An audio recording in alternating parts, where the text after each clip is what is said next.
പ്രകൃതിയുടെ അതിസുന്ദരമായ കാഴ്ചകളും അതുപോലെ തന്നെ പഴമയുടെ ഭംഗിയും കാണാൻ കഴിയുന്ന കേരളത്തിലെ അതിമനോഹരമായ ഒരു ജില്ലയാണ് പാലക്കാട് ജില്ല.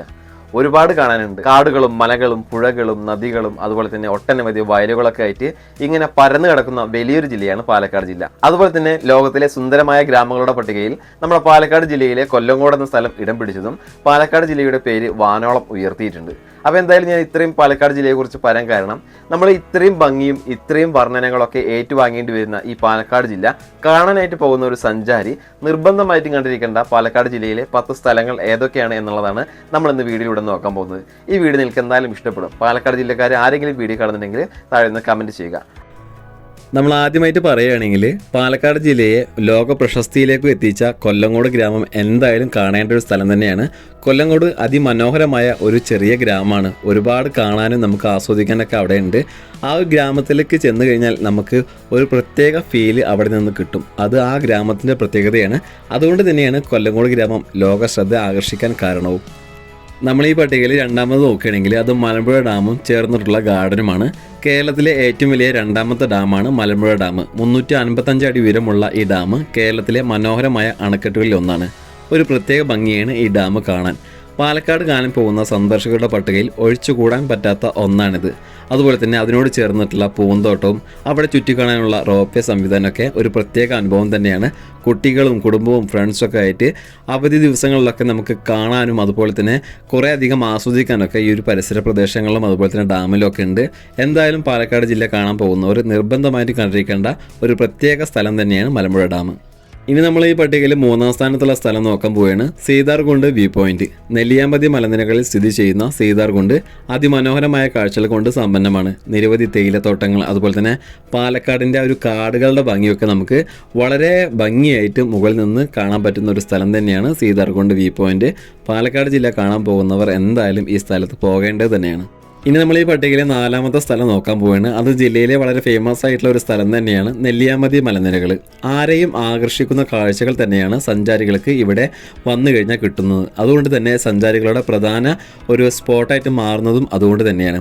ഇവിടേക്ക് എത്തിച്ചേരാനുള്ള വഴികളിലൂടെയുള്ള ഒരു യാത്ര സഞ്ചാരികൾക്ക് ഒരു പ്രത്യേക അനുഭവം തന്നെയാണ് നൽകുന്നത്. വളരെ മനോഹരമായ യാത്രകളും തുടർന്നുള്ള ആ കാഴ്ചകളും ഒക്കെ എന്തായാലും സഞ്ചാരികൾക്ക് ഇഷ്ടപ്പെടുകയും ആസ്വദിക്കാനുള്ള വകയൊക്കെ നൽകുന്നുണ്ട്. അപ്പോൾ എന്തായാലും ഈ ഒരു സ്ഥലം വളരെ ഫേമസ് ആയിട്ടുള്ള സ്ഥലം തന്നെയാണ്. പറമ്പിക്കുളം കടുവാ സങ്കേതമാണ് ഈ പട്ടികയിൽ 5-ാം സ്ഥാനത്തുള്ളത്. പാലക്കാട് നിന്ന് 89 കിലോമീറ്ററും പൊള്ളാച്ചിയിൽ നിന്ന് 44 കിലോമീറ്ററും അകലെ തമിഴ്നാട്ടിലെ ആനമല കടുവാ സങ്കേതത്തോട് ചേർന്നാണ് ഇത് സ്ഥിതി ചെയ്യുന്നത്. പറമ്പിക്കുളം കടുവാ സങ്കേതം കേരളത്തിലാണെങ്കിലും തമിഴ്നാട്ടിലെ പൊള്ളാച്ചി വഴി മാത്രമേ ഇവിടേക്ക് എത്തിച്ചേരാൻ സാധിക്കുള്ളൂ. 6-ാം സ്ഥാനത്തുള്ളത് പാലക്കാട് കോട്ടയാണ്. പാലക്കാട് നഗരത്തിന്റെ ഹൃദയഭാഗത്ത് സ്ഥിതി ചെയ്യുന്ന ഒരു പഴയ കോട്ടയാണ് ഈ പറഞ്ഞ പാലക്കാട് കോട്ട. AD 1766 സുൽത്താൻ ഹൈദരാലി ഇത് തിരിച്ചു പിടിക്കുകയും ഗംഭീരമായി പുനർനിർമ്മിക്കുകയും ചെയ്തു. പിന്നീട് കേരളത്തിൽ ഏറ്റവും നന്നായി സംരക്ഷിച്ചു പോകുന്ന കോട്ടകളിൽ ഒന്നായി ഇത് മാറിയിട്ടുണ്ട്. ഇതും ഈ പറഞ്ഞ പോലെ പാലക്കാട് വന്നു കഴിഞ്ഞാൽ കാണേണ്ടത് തന്നെയാണ്. പഴമയുടെ ഒരു പുതുമ അത് നമുക്ക് അതിൽ കാണാൻ സാധിക്കും. ഈ പട്ടികയിൽ 7-ാം സ്ഥാനത്തുള്ളത് സൈലന്റ് വാലി നാഷണൽ പാർക്കാണ്. പാലക്കാട് ജില്ലയിലെ മണ്ണാർക്കാട് താലൂക്കിൻ്റെയും മലപ്പുറം ജില്ലയിലെ നിലമ്പൂർ താലൂക്കിൻ്റെയും തമിഴ്നാട്ടിലെ നീലഗിരി ജില്ലയുടെയും അതിർത്തിയിലാണ് ഇത് സ്ഥിതി ചെയ്യുന്നത്.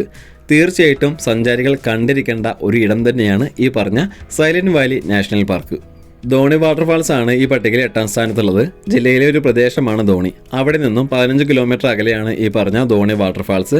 പ്രധാന ആകർഷണം വെള്ളച്ചാട്ടവും അതുപോലെ തന്നെ ഫാം ഹൗസും കാര്യങ്ങളൊക്കെയാണ്. അമിത പ്രതീക്ഷയും കാര്യങ്ങളൊന്നും ഇല്ലാതെ പോയി കഴിഞ്ഞാൽ ഒരു പ്രത്യേക അനുഭവം തന്നെയായിരിക്കും ഇവിടെ നിന്ന് ലഭിക്കുക. ചെറിയ രീതിയിൽ ട്രക്കിങ്ങും വെള്ളച്ചാട്ടവും ഒക്കെ നമുക്ക് ആസ്വദിക്കാം. അതുകൊണ്ട് തന്നെ സമയമുള്ളവർ പാലക്കാട് ജില്ല കാണാൻ പോവുകയാണെങ്കിൽ തീർച്ചയായിട്ടും ഈ സ്ഥലം കൂടി കാണണം. ഈ പട്ടികയിൽ 9-ാം സ്ഥാനത്തുള്ളത് മീൻവല്ലം വാട്ടർഫാൾസ് ആണ്. പാലക്കാട് നിന്ന് 22 കിലോമീറ്റർ അകലെ കരിമ്പ ഗ്രാമപഞ്ചായത്തിലാണ് ഈ വെള്ളച്ചാട്ടമുള്ളത്. ജില്ലയുടെ ഒരു പ്രധാന വിനോദസഞ്ചാര കേന്ദ്രം കൂടിയാണിത്. മഴക്കാലത്ത് വെള്ളച്ചാട്ടങ്ങൾ വളരെ സജീവമാണ്. അതുപോലെ തന്നെ ഇവിടേക്ക് വരുന്ന സന്ദർശകർക്ക് കുളിക്കാനും ആ ഒരു സമയത്തൊക്കെ വളരെയധികം സൗകര്യമുണ്ട്. ഈ പട്ടികയിൽ 10-ാം സ്ഥാനത്തുള്ള സ്ഥലം ഞാൻ പറയാതെ തന്നെ നിങ്ങൾക്ക് മനസ്സിലായിട്ടുണ്ടാവും ഈ ഫോട്ടോസും കാര്യങ്ങളൊക്കെ കണ്ടപ്പോൾ. ഇതാണ് വരിക്കശ്ശേരി മന. ഒരുപാട് സിനിമകളിലൊക്കെ ഉള്ള വളരെ ഫേമസ് ആയിട്ടുള്ള കേരളത്തിലെ ഒരു മനയാണിത്.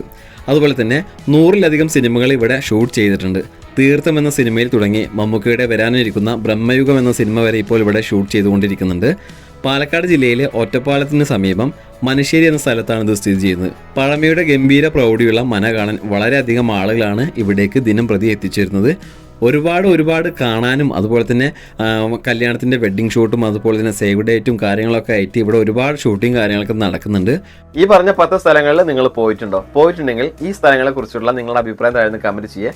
ഇത് പറയാൻ കാരണം മറ്റൊന്നല്ല, ഈ സ്ഥലങ്ങളിലേക്ക് പോകാൻ വേണ്ടി തയ്യാറെടുക്കുന്ന ആളുകൾക്ക് നിങ്ങളുടെ കമന്റ് വലിയൊരു ഉപകാരപ്പെടുന്ന ഒരു കാര്യം തന്നെയാണ്.